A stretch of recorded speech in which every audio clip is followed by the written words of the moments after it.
ಓಂ ಶ್ರೀ ಗುರು ಬಸವಲಿಂಗಾಯ ನಮಃ. ಸರ್ವರಿಗೂ ಶರಣು ಶರಣು. 49ನೆಯ ಸೂತ್ರ. ತಸ್ಮಿನ್ ಸತಿ ಶ್ವಾಸ ಪ್ರಶ್ವಾಸಯೋರ್ಗತಿ ವಿಚ್ಛೇದ ಪ್ರಾಣಾಯಾಮ. ಅಂದರೆ ಆಸನದ ನಂತರ ಪ್ರಾಣಾಯಾಮ. ಪ್ರಾಣಾಯಾಮವನ್ನು ಕುರಿತಾಗಿ ಅದರಲ್ಲೂ ಅವರು ಸರಳವಾಗಿ ಮಾತನಾಡ್ತಾರೆ. ಅಂದರೆ ತುಂಬ ದೀರ್ಘವಾಗಿ ಕಠಿಣವಾಗಿ ಮಾತಾಡಲ್ಲ, ಬಹಳ ಸರಳವಾಗಿ ಮಾತನಾಡ್ತಾರೆ. ಒಂದು 3-4 ಸೂತ್ರಗಳಲ್ಲಿ ಪ್ರಾಣಾಯಾಮದ ಬರುತ್ತೆ. ಅದರಲ್ಲಿ ಮೊದಲನೇ ಸೂತ್ರ ಅಂದರೆ 49ನೆಯ ಸೂತ್ರ ಪ್ರಾಣಾಯಾಮದ ಮೊದಲನೆಯ ಸೂತ್ರ.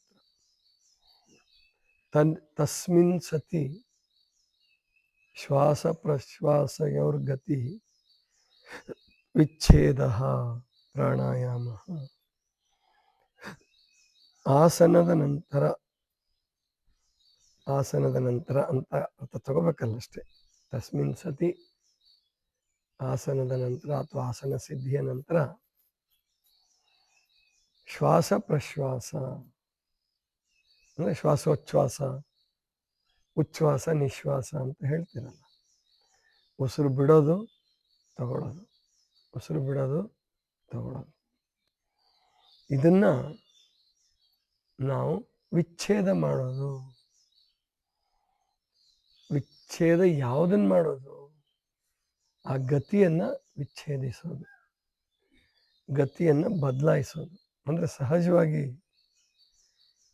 ಪ್ರಕೃತಿದತ್ತವಾಗಿ ಮಗು ಅಥವಾ ಒಂದು ಜೀವ ಈ ಜಗತ್ತಿಗೆ ಬಂದಾಗಿನಿಂದನೂ ಉಸಿರಾಡ್ತಿರ್ತದೆ. ಈಗ ತಾಯಿ ಗರ್ಭದಲ್ಲಿದ್ದಾಗ ನಮ್ಮ ಉಸಿರಾಟ ಕ್ರಮ ಹೇಗಿರುತ್ತೋ ನಮಗೆ ಗೊತ್ತಿಲ್ಲ. ತುಂಬ ಅಧ್ಯಯನ ಮಾಡಿದವ್ರಿಗೆ ಗೊತ್ತಾಗ್ಬೋದು, ಅವ್ರಿಗೆ ಹೇಳ್ಬೋದು ಅದ್ರ ಬಗ್ಗೆ. ಆದರೆ ನಿಮಗೆ ಸಾಮಾನ್ಯವಾಗಿ ಗೊತ್ತಾಗಲ್ಲ ಅದು. ಯಾಕಂದರೆ ನಾವು ಗರ್ಭಕೋಶದಲ್ಲಿರ್ತೀವಿ, ತಾಯಿ ಶ್ವಾಸಕೋಶದಲ್ಲಿ ಉಸಿರಾಡ್ತಿರ್ತಾಳೆ. ಆ ಮಗು ಬೆಳೆಯುತ್ತೆ ಕೇವಲ ಆ ಕರುಳು ಬಳ್ಳಿ ಮತ್ತು ಹೊಕ್ಕಳದ ಬಳ್ಳಿನಲ್ಲಿ ಬೆಳೆಯುತ್ತೆ. ಹೊಕ್ಕಳಕ್ಕೆ ಸಂಬಂಧ, ಅದು ಶ್ವಾಸಕೋಶಕ್ಕೂ ಸಂಬಂಧ ಇಲ್ಲ. ಅಂದರೆ ನಾವಿಲ್ಲಿ ಒಂದು ವಿಷಯವನ್ನು ಸರಿಯಾಗಿ ಅರ್ಥ ಮಾಡ್ಕೋಬೇಕು. ತಾಯಿಯ ಗರ್ಭದಲ್ಲಿದ್ದಾಗ ಮಗು ಉಸಿರಾಟ ಮಾಡ್ತಾ ಇರೋದಿಲ್ಲ ಅಂತ ಮೇಲ್ನೋಟಕ್ಕೆ ಕಾಣಿಸುತ್ತೆ. ಆದರೆ ಎಲ್ಲವೂ ನಡೀತಾ ಇರುತ್ತಲ್ಲಿ. ಹೃದಯ ಬೆಳವಣಿಗೆ ಆಗ್ತಿರ್ತದೆ, ಮೂಳೆಗಳು ಬೆಳವಣಿಗೆ ಆಗ್ತಿರ್ತವೆ, ಪ್ರತಿಯೊಂದು ಜೀವಕೋಶವು ಬೆಳವಣಿಗೆ ಆಗ್ತಿರುತ್ತೆ. ಬೆಳವಣಿಗೆ ಆಗೋದಕ್ಕೆ ನಮಗೆ ಏನಾದರೂ ಬೇಕೇ ಬೇಕು, ಸಾಧನ ಬೇಕು. ಒಂದು ಆಹಾರನಾದರೂ ಬೇಕು, ಆಹಾರದ ಜೊತೆ ಗಾಳಿ ಬೇಕು. ಈಗ ಮೇಲ್ನೋಟಕ್ಕೆ ನೋಡಿದ್ರೆ ಆಹಾರ, ನೀರು, ಗಾಳಿ ಎಲ್ಲವೂ ಬೇಕೇ ಬೇಕು. ಆದರೆ ತಾಯಿ ಗರ್ಭದಲ್ಲಿ ಬೆಳೆಯುತ್ತಲ್ಲ, ಅದಕ್ಕೆ ಹೇಗೆ ಸರಬರಾಜಾಗತ್ತೆ? ಅದು ಅದ್ಭುತವಾದಂಥ ಸಂಗತಿ. ಅಲ್ಲಿಂದನೇ ವಿಸ್ಮಯ ಶುರುವಾಗ್ಬೇಕು. ನಿಜವಾಗಿ ಏನೋ ಕಾರಣ ಹೇಳ್ಬಿಡ್ತಾರೆ ವಿಜ್ಞಾನಿಗಳು, ಅದು ಹಾಗೆ ಆಗುತ್ತೆ, ಇದು ಹೀಗೆ ಬೆಳವಣಿಗೆ ಆಗುತ್ತೆ. ಅದು ಪೂರ್ಣವಾಗಿ ಹೇಳಕ್ಕಾಗಲ್ಲ. ಅದೇ ಒಂದು ದೊಡ್ಡ ವಿಸ್ಮಯ. ತಾಯಿ ಗರ್ಭದಲ್ಲಿ ಉಸಿರಾಟ ಇಲ್ಲದೇನೆ ಮತ್ತು ನೇರವಾಗಿ ಆಹಾರ ಸರಬರಾಜು ಆಗ್ಲಾರ್ದೇ ಸುಮಾರು 1-2.5 kg 3 kg ಇನ್ನು ದೊಡ್ಡ ದೊಡ್ಡ ಪ್ರಾಣಿಗಳು, ಆಕಳು, ಎಮ್ಮೆ ಮತ್ತು ಆನೆಗಳು, ಆನೆ ಮರಿ ಅಂತೂ ಅವು ಸುಮಾರು 18 ತಿಂಗಳು ಅಥವಾ 3 ವರ್ಷ ಅಂತ ಕಾಣುತ್ತೆ. 3 ವರ್ಷ ಏನೋ ಗರ್ಭದಲ್ಲಿರ್ತಾವೆ. ಅಷ್ಟು ನಿಧಾನಕ್ಕೆ ಮತ್ತು ಅಷ್ಟು ಚೆನ್ನಾಗಿ ಸಮಗ್ರವಾಗಿ ಬೆಳವಣಿಗೆ ಆಗುತ್ತಲ್ಲ, ಹೇಗೆ ಅದು? ಅದಕ್ಕೆ ನಾವಿಲ್ಲಿ ಇದನ್ನು ಅರ್ಥ ಮಾಡಿಕೊಂಡ್ರೆ ಪ್ರಾಣಾಯಾಮದ ಮುಂದಿನ ಭಾಗ. ಪ್ರಾಣಾಯಾಮ ನಾನು ಹೇಳ್ತಾ ಇರೋದು ಪ್ರಾರಂಭದ ದೆಸೆ ಅಲ್ಲ. ಕುಂಭಕ ಅಂತ ಏನು ಹೇಳ್ತಿರ್ತೀನಲ್ಲ ಕ್ಲಾಸಲ್ಲಿ, ಆ ಕುಂಭಕವನ್ನು ರೂಢಿಸ್ಕೊಳ್ಳೋದಿದೆಯಲ್ಲ, ಆಮೇಲೆ ಪ್ರಾಣಾಯಾಮದ ಸಿದ್ಧಿ ಮಾಡ್ಕೊಳ್ಳೋದಿದೆಯಲ್ಲ, ಅದ್ಭುತವಾದದ್ದು. ಇವತ್ತು ಯಾಕೆ ಗುರುಗಳಿಗೂ ಕೂಡ ಸಮಾಧಾನ ಇಲ್ಲ, ಕಾಯಿಲೆ ಜಾಸ್ತಿ, ಸ್ಥೂಲ ಶರೀರ, ಬೇಜಾರು, ಬೇಸರ, ಯಾಕಪ್ಪ ಅಂತಂದ್ರೆ ಪ್ರಾಣಾಯಾಮವನ್ನು ಬಿಟ್ಬಿಟ್ಟಿದ್ದಾರೆ. ಯೋಗ ಅಂತಂದ್ರೆ ಆಸನಗಳು ಅಂತ ತಿಳ್ಕೊಂಡ್ಬಿಟ್ಟಿದ್ದಾರೆ. ಅದು ಆಸನಗಳನ್ನು ಸರಿಯಾಗಿ ಮಾಡಲ್ಲ. ಆಸನಗಳನ್ನು ಕೂಡ ಒಬ್ಬೊಬ್ಬರೇ ಇದ್ರಂತೂ ಯಾರನ್ನು ಕೇಳಲ್ಲ. ಅದು ಗುರುಗಳಿರ್ಲಿ, ಭಕ್ತರಿರ್ಲಿ, ಶಿಷ್ಯರಿರ್ಲಿ, ಮುಂದುವರೆದವ್ರಿರ್ಲಿ, ಮುಂದುವರಿಲಾರ್ದವ್ರಿರ್ಲಿ. ಅದಕ್ಕೆ ಗುರುಗಳು ಕೂಡ ಶಿಷ್ಯರಿಗೆ ಯಾಕೆ ಹೇಳ್ಕೊಡಕ್ಕೆ ಇಷ್ಟಪಡ್ತಾರೆ ಯೋಗ ಅಂತಂದ್ರೆ, ಆ ನೆಪದಲ್ಲಿ ಅವರು ಮಾಡ್ತಾರೆ, ಜೊತೆಗೆ ಅದು ಪ್ರೋತ್ಸಾಹ ಕೊಡುತ್ತೆ ಮಾಡಕ್ಕೆ. ಒಬ್ಬರೇ ಇದ್ರೆ ಯೋಗಾಸನ ಮಾಡೋಕ್ಕಾಗಲ್ಲ. ಆದ್ರೆ ಪ್ರಾಣಾಯಾಮ ಮಾಡ್ಬೋದು, ನೀವು ಧ್ಯಾನ ಮಾಡ್ಬೋದು, ಆಸನ ಒಂದು ಬಿಟ್ಟು ವಾಕಿಂಗ್ ಮಾಡ್ಬೋದು. ಒಬ್ಬರೇನೆ ವಾಕಿಂಗ್ ಮಾಡ್ಲಿಕ್ಕೆ ತೊಂದರೆ ಇಲ್ಲ. ಆದರೆ ಆಸನಗಳ ಏನು ಪ್ರಾಕ್ಟೀಸ್ ಇದೆಯಲ್ಲ, ಅದು ತುಂಬ ಕಠಿಣ. ಅದಕ್ಕೆ ಪ್ರಾಣಾಯಾಮದಲ್ಲಿ ನೀವು ಮುಂದೆ ಹೋಗ್ತಾ ಇದ್ರೆ, ಧ್ಯಾನದಲ್ಲಿ ಮುಂದೆ ಹೋಗ್ತಾ ಇದ್ರೆ ಮಾತ್ರ ಆಸನಗಳನ್ನ ಮಾಡಕ್ಕೆ ಮನಸ್ಸು ಬರುತ್ತೆ. ಇಲ್ಲದೆ ಹೋದರೆ ಆಸನಗಳು ಮಾಡಕ್ಕೆ ಮನಸ್ಸು ಬರಲ್ಲ. ಆದ್ದರಿಂದ ನಾವಿಲ್ಲಿ ತಿಳ್ಕೋಬೇಕು, ಪ್ರಾಣಾಯಾಮವನ್ನು ಪ್ರತಿಯೊಬ್ಬರು ಅಭ್ಯಾಸ ಮಾಡಬೇಕು. ರೋಗಿಗಳು ಕೂಡ ಇದನ್ನು ಅಭ್ಯಾಸ ಮಾಡ್ಬೋದು. ರೋಗಿಗಳಿಗೆ ಆಸನ ಮತ್ತು ವಾಕಿಂಗ್ ಆಗಲ್ಲ. ಈಗ ನೀವು ಬೆಡ್ ರಿಡನ್ ಆಗ್ಬಿಟ್ಟಿದ್ದೀರಾ ಅಂತ ಇಟ್ಕೊಳ್ಳಿ, ಅಥವಾ ಕಣ್ ಕಾಣಿಸಲ್ಲ, ಆಚೆ ಈಚೆ ಹೋಗೋಕ್ಕಾಗಲ್ಲ, ಇದ್ದಲ್ಲೇ ಇರಬೇಕಾಗತ್ತೆ. ಅವರೆಲ್ಲರೂ ಕೂಡ ಆಸನಗಳು, ಕಣ್ ಕಾಣಿಸ್ಲಾರ್ದವ್ರಿಗೆ ಸೂರ್ಯ ನಮಸ್ಕಾರ ಭಾಳ ಶ್ರೇಷ್ಠವಾದ. ವಾಕಿಂಗ್ ಮಾಡೋಕ್ಕೆ ಜಾಗ ಇಲ್ಲ ಅಂದರೆ ಸೂರ್ಯ ನಮಸ್ಕಾರವನ್ನು ಹಾಸಿಗೆ ಮೇಲೆ ಮಾಡಿಬಿಡ್ಬೋದು. ಆಮೇಲೆ ಪ್ರಾಣಾಯಾಮವನ್ನು ಕೂತಲ್ಲೇ ಮಾಡಬಹುದು. ಹೀಗೆ ನಮ್ಮ ನಮ್ಮ ಅನುಕೂಲಕ್ಕೆ ತಕ್ಕ ಹಾಗೆ, ಪ್ರತಿಯೊಬ್ಬರಿಗೂ ಒಂದೇ ನಿಯಮ ಅಲ್ಲ ಇದು, ಅನುಕೂಲಕ್ಕೆ ತಕ್ಕ ಹಾಗೆ ಆಸನಗಳನ್ನು ಮಾಡಿಕೊಂಡು ಅಥವಾ ವಾಕಿಂಗ್ ಮಾಡಿಕೊಂಡು ವ್ಯಾಯಾಮ ಮಾಡಿದ್ರೂ ಪರವಾಗಿಲ್ಲ. ನಾನೊಬ್ಬರಿಗೆ, ಒಬ್ಬ ಕಣ್ಣಿಲ್ಲಿದ್ದವ್ರಿಗೆ ನೋಡಿದ್ದೆ, ಅವರು ಒಂದು 90 ವರ್ಷ ಆದ್ಮೇಲೆ ಬದುಕಿದ್ರು ಅಂತ ಕಾಣಿಸುತ್ತೆ. 90 ವರ್ಷದವರೆಗೂ ಇದ್ರು. ಸಿದ್ದಪ್ಪ ಮೇಷ್ಟ್ರು ಅಂತ ಹೇಳಿ ಸಂಗೀತ ಮೇಷ್ಟ್ರು ಅವರು ಒಂದು ಕಂಡ್ಕೊಂಡಿದ್ರು. ವಾಕಿಂಗ್ ಕರ್ಕೊಂಡು ಹೋಗಕ್ಕೆ ಯಾರು ದಿವಸ ಕರ್ಕೊಂಡು ಹೋಗಕ್ಕೆ ಸಿಗಲ್ಲ. ಮಕ್ಕಳಿರಲಿ, ಮೊಮ್ಮಕ್ಕಳಿರಲಿ, ಯಾರೇ ಇರಲಿ, ವಾಕಿಂಗ್ ಕರ್ಕೊಂಡು ಹೋಗಕ್ಕೆ ಸಾಧ್ಯ ಆಗಲ್ಲ. ಅವರು ತಯಾರಾಗೋದಿರುತ್ತೆ, ಶಾಲೆಗೆ ಹೋಗೋದಿರುತ್ತೆ, ಬೇರೆ ಬೇರೆ ಕೆಲಸಗಳಿರುತ್ತೆ. ಅದಕ್ಕೆ ಇವ್ರು ಏನು ಉಪಾಯ ಕಂಡುಕೊಂಡಿದ್ರು ಅಂದರೆ, ಈ ಮಹಡಿ ಮೆಟ್ಲಿತ್ತು, ಮಹಡಿ ಇದ್ದು ಅಲ್ಲಿ, ಅಂದರೆ ಫಸ್ಟ್ ಫ್ಲೋರ್ ಸೆಕೆಂಡ್ ಫ್ಲೋರ್ ಇತ್ತು, ಅವ್ರ ಮನೆ ಕಟ್ಸಿದ್ರು. ಆ ಮೆಟ್ಲುಗಳನ್ನ ಹತ್ತೋದು ಇಳಿಯೋದು, ಅದೇ ವಾಕಿಂಗ್ ಮಾಡಿದ್ರು. ಅವ್ರಿಗೆ ಮಂಡಿ ನೋವು ಬರಲೇ ಇಲ್ಲ. ಕೊನೆ ತನಕನೂ ದಷ್ಟಪುಷ್ಟವಾಗಿದ್ದರು. ತೀರ್ಕೊಳ್ಳೋದು ಇನ್ನೊಂದು 2 ತಿಂಗಳು ಇರುವಾಗಲೂ 3 ತಿಂಗಳು ಇರುವಾಗಲೂ ಇಲ್ಲಿಗೂ ಬಂದಿದ್ರು. ಅವರು ಬರ್ತಿದ್ರು ಅವಾಗವಾಗ, ಇಲ್ಲಿಗೂ ಬಂದು ಹೋಗಿ ಗಟ್ಟಿಮುಟ್ಟಾಗೇ ಇದ್ದರು. 1-2 ತಿಂಗಳು 3 ತಿಂಗಳ ನಂತರ ತೀರ್ಕೊಂಡ್ರು. ಅಂದರೆ ಯಾಕೆ ಹೇಳ್ತೀನಿ ಅಂದರೆ, ನೀವು ಇವತ್ತು ಮಂಡಿ ನೋವು ಬರ್ತಾ ಇರೋದು ಅಥವಾ ಬೇರೆ ಬೇರೆ ಕಾಯಿಲೆಗಳಾಗ್ತಿರೋದು ಏನಕ್ಕೆ ಅಂದರೆ, ವಾಕಿಂಗು ಮತ್ತು ಪ್ರಾಣಾಯಾಮ ಮತ್ತು ಯೋಗಾಸನ ಪ್ರಾಣಾಯಾಮ ಇಲ್ಲ. ಇನ್ನು ಕೆಲವರು ಯೋಗಾಸನ ಮಾಡಿದರೂ ಕೂಡ ಪ್ರಾಣಾಯಾಮ ಮಾಡಲಿಕ್ಕೆ ಅವರು ಸಮಯ ಮಾಡಿಕೊಂಡಿಲ್ಲ. ಪ್ರಾಣಾಯಾಮಕ್ಕೆ ಯೋಗಾಸನಕ್ಕಿಂತ ಹೆಚ್ಚು ಸಮಯವನ್ನು ನೀವು ಕೊಟ್ಕೊಳ್ಬೇಕು. ಮತ್ತು ಪ್ರಾಣಾಯಾಮದ ಸಿಸ್ಟಮ್ ಹೇಗಿದೆ ಅಂದರೆ, ನೀವು ಎಲ್ಲಿರ್ತೀರೋ ಅಲ್ಲೇ ಪ್ರಾಣಾಯಾಮ ಮಾಡ್ಬೋದು, ಒಳ್ಳೆ ವಾತಾವರಣ ಇದ್ದರೆ. ಈಗ ಅದು ಬೆಂಗಳೂರಲ್ಲಿ ಒಂದು ಮಾಲಲ್ಲೋ ಅಥವಾ ಅಂಗಡಿಲೋ ಕುತ್ಕೊಂಡು ಪ್ರಾಣಾಯಾಮ ಮಾಡೋಕ್ಕಾಗಲ್ಲ, ಅಥವಾ ಅಡುಗೆ ಮಾಡ್ತಿರೋರು ಪ್ರಾಣಾಯಾಮ ಮಾಡೋಕ್ಕಾಗಲ್ಲ, ಅಲ್ಲಿ ಕೆಲಸಗಳಿರುತ್ತೆ, ಅದೆಲ್ಲ ಇರುತ್ತೆ. ಇನ್ನು ಬೇರೆಯವರು ಅಂದರೆ, ಈಗ ಉದಾಹರಣೆಗೆ ಟೀಚರ್ಸು, ಲೆಕ್ಚರರ್ಸು ಚಹಾ ಕುಡಿಯೋಕ್ಕೆ ಹೋಗೋದ್ರ ಬದಲಾಗಿ ಅವರು ಸ್ಟಾಫ್ ರೂಮ್ ಇರ್ತದೆ, ಮತ್ತು ಲೀಜರ್ ಪೀರಿಯಡ್ ಇರ್ತದೆ ಅವರಿಗೆ. ಕನಿಷ್ಠ ಪಕ್ಷ ಒಬ್ಬ ಟೀಚರ್ಗೆ, ಅಂದರೆ ಈಗೆಲ್ಲ ಏಕೋಪಾಧ್ಯಾಯ ಶಾಲೆಗಳು ಜಾಸ್ತಿ ಆಗ್ತಿದ್ದಾವೆ, ಅಲ್ಲಿ ಅಂಥವ್ರಿಗೆ ಟೈಮ್ ಸಿಕ್ಕಲ್ಲ. ಆದರೆ ಸಾಮಾನ್ಯವಾಗಿ ಪ್ರೈವೇಟ್ ಸ್ಕೂಲ್ ಇರಲಿ, ಯಾರೇ ಇದ್ರು ಪ್ರೈವೇಟ್ ಸ್ಕೂಲಲ್ಲೂ ಲೀಜರ್ ಪೀರಿಯಡ್ ಕಡಿಮೆ. ಆದ್ರೂ ಕೊಟ್ರೆ 1 ಪೀರಿಯಡ್ ಸಿಗಲಿ, 2 ಪೀರಿಯಡ್ ಸಿಗಲಿ. ಒಂದು ವೇಳೆ ಅಲ್ಲಿ ಪೀರಿಯಡ್ ಸಿಗಲಿಲ್ಲ ಅಂತಂದರೆ, ಈಗ ತುಂಬ ಜನರು ತಪ್ಪು ಮಾಡ್ತಿರೋದೇನು ಅಂದರೆ ಪ್ರಯಾಣ ಮಾಡತಕ್ಕಂಥದ್ದನ್ನು ರೂಢಿಸ್ಕೊಂಡ್ಬಿಡ್ತಾರೆ. ಅಂದರೆ ಅನಿವಾರ್ಯನೂ ಆಗ್ಬೋದು ಕೆಲವು ಸಾರಿ ಅವರು ಅನುಕೂಲ ಮಾಡ್ಕೊಳ್ಳಬಹುದು, ಆದ್ರೆ ಮಾಡ್ಕೊಳ್ಳಲ್ಲ ಕೆಲವರು. ಈಗ ಉದಾಹರಣೆಗೆ ತುಂಬ ದೂರ ಪ್ರಯಾಣ ಮಾಡೋರು ಬಸ್ಸಲ್ಲಿ ಹೋಗ್ತಿದ್ರು ಪ್ರಾಣಾಯಾಮ ಮಾಡೋಕ್ಕಾಗಲ್ಲ. ಟ್ರೈನಲ್ಲಿ ಪ್ರಾಣಾಯಾಮ ಮಾಡ್ಬೋದು.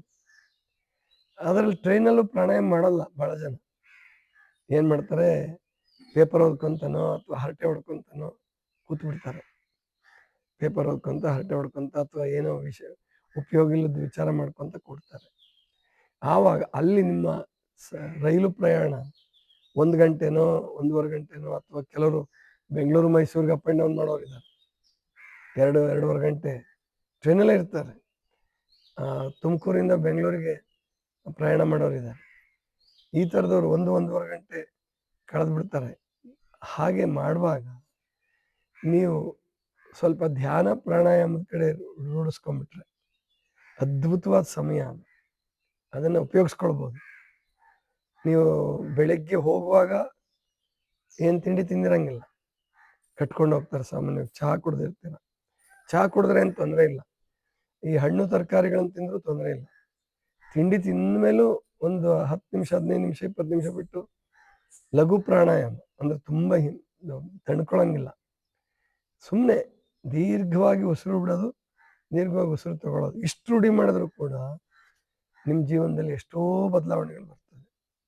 ಯಾಕಂದರೆ ದೇಹಕ್ಕೂ ಆತ್ಮಕ್ಕೂ ಪರಮಾತ್ಮ ಗಂಟಾಕಿರೋದು, ಕೂಡಿಸಿರೋದು ದೇಹ ಮತ್ತು ಆತ್ಮದ ಸಮ್ಮಿಲನ ಆಗಿರೋದು ಪ್ರಾಣದ ಮೂಲಕ. ಇದನ್ನು ಸರಿಯಾಗಿ ಅರ್ಥ ಮಾಡ್ಕೋಬೇಕು ನಾವು. ದೇಹ ಮತ್ತು ಪ್ರಾಣ, ಆತ್ಮಕ್ಕೆ ಕೊಂಡಿ ಪ್ರಾಣ. ಹಾಗೆ ಮನಸ್ಸು ಮತ್ತು ಬುದ್ಧಿಗೆ, ದೇಹಕ್ಕೆ ಕೊಂಡಿ ಒಂದಕ್ಕೊಂದು ಕೂಡಿಸಿರೋದು ಕೂಡ ಅಲ್ಲಿ ಪ್ರಾಣವೇ. ಈ ಪ್ರಾಣದಿಂದ ಅದ್ಭುತವಾದದನ್ನು ಸಾಧಿಸ್ಕೋಬೋದು. ತಪಸ್ವಿಗಳು ಇದನ್ನ ಹೇಳಕ್ ಹೋಗ್ಲಿಲ್ಲ. ಯಾಕೆ ಹೇಳಕ್ ಹೋಗ್ಲಿಲ್ಲ ಅಂತಂದ್ರೆ, ತಪ್ಪು ಮಾಡಿ ನೀವು ತೊಂದರೆ ಮಾಡ್ಕೊಂಡ್ರಿ ಅಂತಂದ್ರೆ ಅವ್ರ ಮೇಲೆ ಆರೋಪ ಕೊಡ್ತೀರ. ಇವಾಗ ಪ್ರಾಣಾಯಾಮ ಮಾಡದೇ ಇದ್ರು ಇವ್ರಿಗೇನು ಆರೋಗ್ಯ ಕೆಟ್ಟಿಲ್ಲ ಅಂತಲ್ಲ, ಕೆಡಿಸ್ಕೊಂಡಿದ್ದಾರೆ. ಇನ್ನೂ ಜಾಸ್ತಿ ಕೆಡಿಸ್ಕೊಂಡಿದ್ದಾರೆ. ತಿನ್ನೋದ್ರ ಮೂಲಕ, ಹರಟೆ ಹೊಡೆಯೋದ್ರ ಮೂಲಕ, ಸಮಯ ವ್ಯರ್ಥವಾಗಿ ಕಳೆಯೋದ್ರ ಮೂಲಕ ತುಂಬ ಜನ ಆರೋಗ್ಯ ಕೆಡಿಸ್ಕೊಂಡಿದ್ದಾರೆ, ಮನಸ್ಸು ಕೆಡಿಸ್ಕೊಂಡಿದ್ದಾರೆ, ಬುದ್ಧಿ ಕೆಡಿಸ್ಕೊಂಡಿದ್ದಾರೆ, ಆತ್ಮಹತ್ಯೆ ಮಾಡ್ಕೊಳ್ತಾರೆ. ಇವೆಲ್ಲವಕ್ಕೂ ಪರಿಹಾರ ಏನಪ್ಪ ಅಂತಂದರೆ ಪ್ರಾಣಾಯಾಮ ಮತ್ತು ಧ್ಯಾನ. ಧ್ಯಾನ ಅಂದ ಕೂಡಲೇ ಹೆದರ್ಕೊಳ್ತಾರೆ. ಹೆದರ್ಕೋಬೇಡಿ. ನೀವು ಮೌನವಾಗಿ ಕೂತ್ಕೊಂಡ್ರೆ, ಸುತ್ತಮುತ್ತಲವ್ರು ಮಾತಾಡ್ತಿರ್ಲಿ, ಗದ್ದಲ ಮಾಡ್ತಿರ್ಲಿ, ಏನಾರು ಮಾಡ್ಕೊತಿರ್ಲಿ, ಸಾಧ್ಯವಾದಷ್ಟು ಮಟ್ಟಿಗೆ ಕಡಿಮೆ. ಅದಕ್ಕೆ ವಿದೇಶಿಯರನ್ನ ನಾವು ಯಾಕೆ ಮೆಚ್ಕೋಬೇಕಂದ್ರೆ, ಜಪಾನ್ ದೇಶದಲ್ಲಿ ಹೇಳ್ತಾರೆ, ಜಪಾನ್ ದೇಶಕ್ಕೆ ಹೋಗಿ ಬಂದವರು, ಬೇರೆ ಇಂಗ್ಲೆಂಡು ಅಮೆರಿಕದಲ್ಲೂ ಕೂಡ ಅಷ್ಟೇ, ಸಾರ್ವಜನಿಕ ಜಾಗಗಳಲ್ಲಿ ಅವ್ರು ಗಲಾಟೆ ಮಾಡಲ್ಲ. ಓದ್ತಿರ್ತಾರೆ, ಇಲ್ಲ ಅಂತಂದರೆ ಚಿಂತನೆ ಮಾಡ್ತಿರ್ತಾರೆ. ನಮ್ಮಲ್ಲಿ ಇಷ್ಟು ಅವಿವೇಕ, ಅಜ್ಞಾನದಿಂದ ವರ್ತನೆ ಮಾಡ್ತಾರೆ ಅಂತಂದರೆ, ಟ್ರೈನ್ಗಳಲ್ಲಿ, ಬಸ್ಗಳಲ್ಲಿ ನೀವು ಏನು ಮಾಡೋಕ್ಕಾಗಲ್ಲ. ಅಲ್ಲಿ ಜೋರಾಗಿ ಮಾತಾಡೋದು, ಮೊಬೈಲಲ್ಲಿ ಮಾತಾಡೋದು, ಇನ್ನೊಬ್ಬರಿಗೆ ಕಾಮನ್ ಸೆನ್ಸ್, ಮ್ಯಾನರ್ಸ್ ಅಂತಕ್ಕಂಥದ್ದು ತುಂಬ ಕಡಿಮೆ. ವಿದ್ಯಾವಂತರಲ್ಲಿ ಕಡಿಮೆ. ಹಳ್ಳಿ ರೈತರು ಅವರು ಇವರು ಬಿಡ್ಕೊಳ್ಳೋಣ, ಅವ್ರು ಇನ್ನೊಂದು ಸ್ವಲ್ಪ ಹೆದರ್ಕೊಳ್ಬೋದು. ಈ ವಿದ್ಯಾವಂತರುಗಳು ಅರೆಬರೆ ವಿದ್ಯಾವಂತರು, ಅವರೇನು ಪೂರ್ಣ ವಿದ್ಯಾವಂತರಲ್ಲ. ಅವರು ತುಂಬ ಬಿಹೇವಿಯರ್ ಮಾಡ್ತಾರೆ. ಅಂದರೆ ಸರಿಯಾದ ನಡವಳಿಕೆಗಳನ್ನು ಇಟ್ಕೊಳ್ಳಲ್ಲ. ಮೊನ್ನೆ ಇಂಗ್ಲೆಂಡ್ಗೆ ಹೋದವರು ಹೇಳ್ತಾ ಇದ್ರು, ಅಮೆರಿಕದಲ್ಲಿ ಟ್ರೈನಲ್ಲಿ ಪ್ರಯಾಣ ಮಾಡ್ತಾ ಇದ್ದೆ ನಮ್ಮ ಜಯಪ್ರಕಾಶ್ ಅಂತ ಹೇಳಿ. ಗುರುಗಳೇ, ಇಲ್ಲಿ ನಮ್ಮ ಬೋಗಿನಲ್ಲಿ ಒಂದು 10 ಜನ ಇದೆ, ಒಂದು 50 ಜನ ಇದ್ದೀವೇನೋ, ಅದರಲ್ಲಿ ಯಾರೂ ಮೊಬೈಲಲ್ಲಿ ಮಾತಾಡ್ತಾ ಇಲ್ಲ, ಯಾರ್ದು ಮೊಬೈಲ್ ರಿಂಗ್ ಆಗಲ್ಲ. ನೋಡಿ ಎಂಥ ಅದ್ಭುತವಾದದ್ದು. ನಮ್ಮಲ್ಲಿ ಒಂದು 4-5 ಜನ ಇದ್ರೆ ಸಾಕು, ಅವ್ರದ್ದು ರಿಂಗ್ ಆಗ್ತಿರ್ತೀವಿ.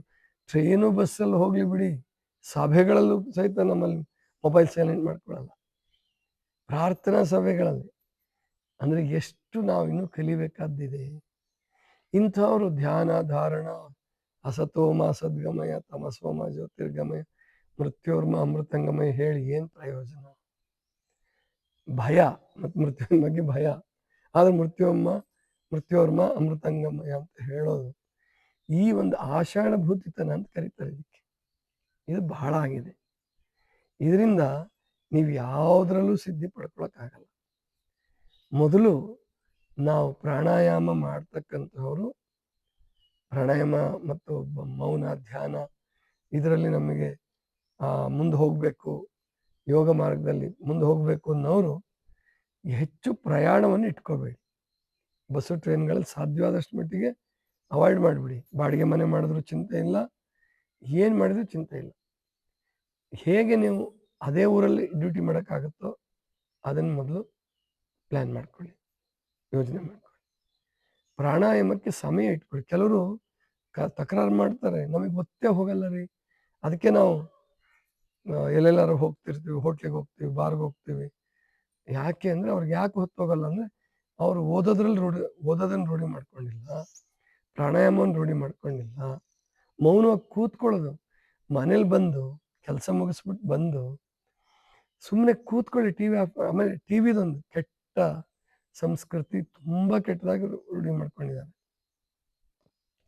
ಅದು ಬಹಳ ದುರಂತ. ನಿಮ್ಮ ಕಥೆಗಳನ್ನೇ ನೋಡೋದು, ಉಪಯೋಗ ಇಲ್ಲದ ಕಥೆಗಳನ್ನೇ ನೋಡೋದು. ಇನ್ನು ಕೆಲವರು ನೋಡೋದಿಲ್ಲ, ಟಿ ವಿನ ಆನ್ ಮಾಡಿ ಇಟ್ಬಿಡೋದು. ಅಡುಗೆ ಮಾಡ್ತಿರ್ತಾರೆ, ಎಲ್ಲ ಕೆಲಸ ಮಾಡ್ತಿರ್ತಾರೆ, ಟಿ ವಿ ಮಾತ್ರ ಬಂದೇ ಮಾಡಲ್ಲ. ಟಿ ವಿ ಬಂದ್ ಮಾಡಲ್ಲ, ಫ್ಯಾನ್ ಬಂದ್ ಮಾಡಲ್ಲ. ಇಂಥವ್ರು ಯಾವಾಗ ಪ್ರಾಣಾಯಾಮ ರೂಢಿಸ್ಕೊಳ್ತಾರೆ, ಯಾವಾಗ ಧ್ಯಾನ ರೂಢಿಸ್ಕೊಳ್ತಾರೆ? ಅದಕ್ಕೆ ಅದನ್ನು ಮೊದಲು ಮಾಡ್ಕೊಳ್ಳಿ. ಮೊದಲು ಎಲ್ಲ ಯೋಗಗಳಿಗಿಂತ ಬಹಳ ಮುಖ್ಯವಾದ ಯೋಗ ನನಗನ್ಸೋದು ಯೋಗ ಡೇ. ನಾಳೆನೇ ಯೋಗ ದಿನ, ವಿಶ್ವ ಯೋಗ ದಿನ. ನಾಳೆ ವಿಶೇಷ ಕಾರ್ಯಕ್ರಮನೂ ಇರುತ್ತೆ. ಬೆಳಗ್ಗೆ ಪ್ರಾರ್ಥನೆ ಮಾಡೋಣ. ಪ್ರಾರ್ಥನೆ ಮಾಡಿದ ಮೇಲೆ ಕೆಲವರೆಲ್ಲ ಯೋಗಕ್ಕೆ ಬರ್ತಾರೆ, ಇಲ್ಲಿ ಪ್ರತಿ ವರ್ಷ ರೂಢಿಸ್ಕೊಂಡಿದ್ದಾರೆ. ಅವ್ರ ಜೊತೆ ಸೇರಿಕೊಂಡು ನೀವೆಲ್ಲ ಯೋಗ ಮಾಡಿ. ನಾನು ಕೊನೆಗೆ ಬರ್ತೀನಿ, ಕೊನೆಗೆ ಅವ್ರಿಗೆ ಒಂದು ಆಶೀರ್ವಚನ ಕೊಡೋದಕ್ಕೆ ಬರ್ತೀನಿ. ಅದನ್ನು ನಾಳೆನೂ ಹೇಳಬೇಕಾಗಿದೆ. ನಮ್ಮ ಜನರು ಯೋಗದ ಹೆಸರಿನಲ್ಲಾದರೂ ಧರ್ಮದ ಹೆಸರಿನಲ್ಲಾದರೂ ಮೊದಲು ಮಾತು ಕಡಿಮೆ ಮಾಡಿ ಶಾಂತವಾಗಿ ಮೌನವಾಗಿ ಕೂತ್ಕೊಳ್ಳೋದನ್ನು ರೂಢಿಸ್ಕೊಳ್ಬೇಕಾಗಿದೆ. ಇಷ್ಟು ದಿವಸ ಧರ್ಮ ಅಂದರೆ ಜಾತ್ರೆ ಗದ್ದಲ ಇದನ್ನೇ ಮಾಡ್ಕೊಂಬಿಟ್ಟಿದ್ದಾರೆ. ಇನ್ನೂ ಅದನ್ನೇನೆ ಸದ್ಯಕ್ಕೆ ತಿದ್ದಕ್ಕಾಗಲ್ಲ, ರೈತರನ್ನು ತಿದ್ದಕ್ಕಾಗಲ್ಲ, ಹಳ್ಳಿಯವ್ರನ್ನ ತಿದ್ದಕ್ಕಾಗಲ್ಲ. ಕೊನೆ ಪಕ್ಷ ವಿದ್ಯಾವಂತರಾದಂಥವ್ರು ಕೊನೆ ಪಕ್ಷ ಯೋಗ ಮಾರ್ಗದಲ್ಲಿರ್ತಕ್ಕಂಥವ್ರು ಈ ಜಾತ್ರೆ ಯಾತ್ರೆ ಅದು ಇದು ಬಿಟ್ಟು ಸ್ವಲ್ಪ ಶಾಂತವಾಗಿ ಕೂತ್ಕೊಳ್ಳೋದು, ಓದೋದು, ಜೊತೆಗೆ ನಿದ್ದೆ ಬರಲ್ಲ ಅದೇ ಹೇಳ್ತಿದ್ದೀನಿ ಕ್ಲಾಸಲ್ಲಿ. ಇವತ್ತು ನೆನ್ನೆ ಧಾರವಾಡದಲ್ಲೂ ಅದ್ರ ಬಗ್ಗೆನೇ ಪ್ರವಚನ ಮಾಡಿದೆ. ನಿದ್ದೆ ಬರಲ್ಲ ಅನ್ನೋದು ದೊಡ್ಡ ಕಂಪ್ಲೇಂಟ್. ವೃದ್ಧರಾದ್ಮೇಲೆ ವಯಸ್ಸಾದ್ಮೇಲೆ ನಿದ್ದೆ ಬರಲ್ಲ ಅನ್ನೋದು ಕಂಪ್ಲೇಂಟ್. ಇನ್ನು ಕೆಲವರಿಗೆ ಇತ್ತೀಚೆಗೆ ಮಧ್ಯಮ ವಯಸ್ಸಿನವ್ರಿಗೂ ನಿದ್ದೆ ಬರಲ್ಲ. ಅದರಿಂದ ಮಾನಸಿಕ ವಿಕಾರಗಳು ಶುರುವಾಗ್ಬಿಡ್ತವೆ. ಅಂಥವರೆಲ್ಲರೂ ಕೂಡ ಪ್ರಾಣಾಯಾಮವನ್ನು ಸರಿಯಾಗಿ ರೂಢಿಸ್ಕೊಂಡ್ರೆ ಬಹಳ ಅದ್ಭುತವಾದ ಬದಲಾವಣೆ ಕಂಡ್ಕೋಬೋದು. ಅವಸರ ಮಾಡಬಾರ್ದು. ನೀವು ಬರೇ 15 ದಿವಸದಲ್ಲಿ 21 ದಿವಸದಲ್ಲಿ ಬದಲಾವಣೆ ಕಾಣ್ಬೋದು. ನೀವು ಅವಸರ ಮಾಡ್ಕೊಂಡು 3 ತಿಂಗಳು 6 ತಿಂಗಳು ಮಾಡಿದ್ರು ಪ್ರಯೋಜನ ಆಗಲ್ಲ. ಅವಸರ ಮಾಡಬಾರ್ದು. ಆಮೇಲೆ ಏನು ಬರೇ ಸಿದ್ಧಿ ಕಡೆಗೆ ಅಂದರೆ ನಮಗೇನು ಸಿಗಲಿಲ್ಲ, ಪ್ರಾಣಾಯಾಮ ಮಾಡಿದ್ವಿ, ಔಷಧಿ ತೊಗೊಂಡ್ವಿ, ಉಪವಾಸ ಮಾಡಿದ್ವಿ, ನಮ್ಮ ನೋವುಗಳು ಕಡಿಮೆನೇ ಆಗಲಿಲ್ಲ, ಆಗೋದೂ ಇಲ್ಲ.